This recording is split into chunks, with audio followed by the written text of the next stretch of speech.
Hello friends, আজকের এই ভিডিওতে আমরা ইতিহাসের কিছু গুরুত্বপূর্ণ প্রশ্নোত্তর নিয়ে আলোচনা করব।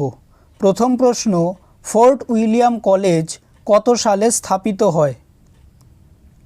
অ্যান্সার অপশান এ 1800 খ্রিস্টাব্দে। ফোর্ট উইলিয়াম কলেজ 1800 খ্রিস্টাব্দে স্থাপিত হয়। পরের প্রশ্ন, ভারতের জাতীয় কংগ্রেসের প্রথম অধিবেশন কোথায় অনুষ্ঠিত হয়েছিল? Answer option C Mumbai.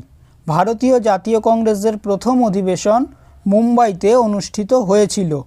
পরের প্রশ্ন, কুষাণ বংশের শ্রেষ্ঠ শাসক কে? Answer option A Kanishka. Kushan বংশের শ্রেষ্ঠ শাসক কনিষ্ক। পরের প্রশ্ন, শিখদের নবম গুরু কে ছিলেন? Answer option D Guru Tegh বাহাদুর। শিখদের নবম গুরু ছিলেন গুরু তেগ বাহাদুর। পরের প্রশ্ন, বক্সারের যুদ্ধ কত সালে সংগঠিত হয়েছিল? অ্যান্সার অপশান এ 1764 সালে। বক্সারের যুদ্ধ 1764 সালে হয়েছিল। পরের প্রশ্ন, বাংলার প্রথম বিপ্লবী সমিতির নাম কি? অ্যান্সার অপশান বি অনুশীলন সমিতি। বাংলার প্রথম বিপ্লবী সমিতির নাম অনুশীলন সমিতি। পরের প্রশ্ন, কত সালে মরলে মিন্টো সংস্কার প্রবর্তন করা হয়? অ্যান্সার অপশান বি 1909 সালে। মরলে মিন্টো সংস্কার 1909 সালে প্রবর্তন করা হয়। পরের প্রশ্ন, নন্দ বংশের শেষ রাজা কে ছিলেন? অ্যান্সার অপশান এ ধননন্দ। নন্দ বংশের শেষ রাজা ছিলেন ধননন্দ।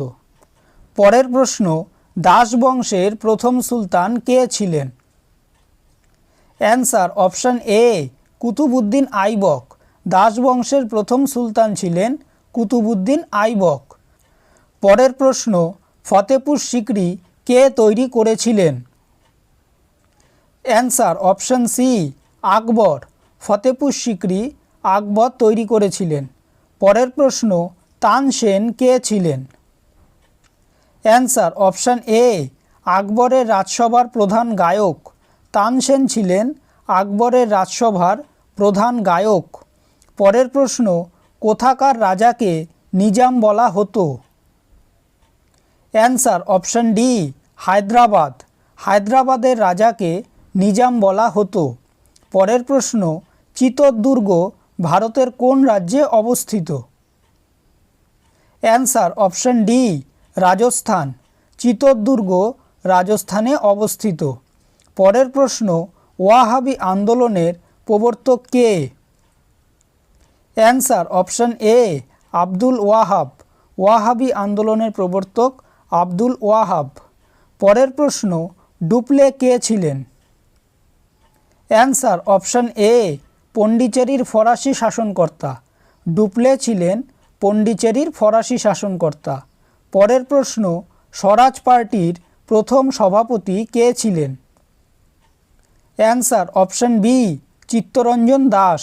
স্বরাজ পার্টির প্রথম সভাপতি ছিলেন চিত্তরঞ্জন দাস। পরের প্রশ্ন, হাতিগুম্ফা লিপিতে কোন রাজার কীর্তি বর্ণিত আছে? Answer option A Kalingaraj Kharavela. Hathigumpha লিপিতে কলিঙ্গরাজ খারবেলের কীর্তি বর্ণিত আছে। পরের প্রশ্ন, লক্ষণ সেনের সভাকবি কে ছিলেন?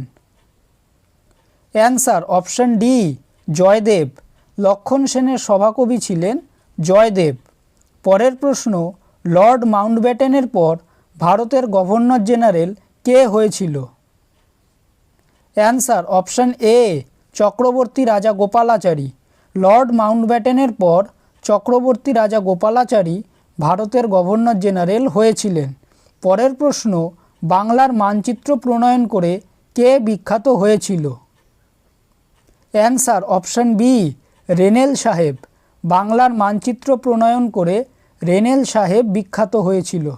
পরের প্রশ্ন, ডিরোজিওর শিষ্যদের কি বলা হতো? অ্যান্সার অপশান এ নব্যবঙ্গ। ডিরোজিওর শিষ্যদের নব্যবঙ্গ বলা হতো। পরের প্রশ্ন, মুজাফফর আহমেদ কি জন্য বিখ্যাত? অ্যান্সার অপশান এ ভারতের কমিউনিস্ট পার্টির অন্যতম প্রতিষ্ঠাতা। মুজাফফর আহমেদ ভারতের কমিউনিস্ট পার্টির অন্যতম প্রতিষ্ঠাতা। পরের প্রশ্ন, গৌরবাহ গ্রন্থটি কার রচনা? Answer option D Vakpatiraj. গৌরবাহ গ্রন্থটি বাক্পতিরাজের রচনা। পরের প্রশ্ন, আর্যদের স্বর্ণমুদ্রার নাম কি? অ্যান্সার অপশান এ নিষ্ক ও মনা। আর্যদের স্বর্ণমুদ্রার নাম নিষ্ক ও মনা। পরের প্রশ্ন, চরমপন্থী দল কংগ্রেসের কোন অধিবেশনের পর গঠিত হয়? অ্যান্সার অপশান সি সুরাট অধিবেশন 1907। 1907 সালের সুরাট অধিবেশনের পর চরমপন্থী দল গঠিত হয়। ভিডিওটি যদি ভালো লেগে থাকে তাহলে ভিডিওটিকে অবশ্যই লাইক করবে, চ্যানেলটিকে সাবস্ক্রাইব করবে আর তোমাদের মতামতটি অবশ্যই কমেন্ট করে জানাবে। ধন্যবাদ।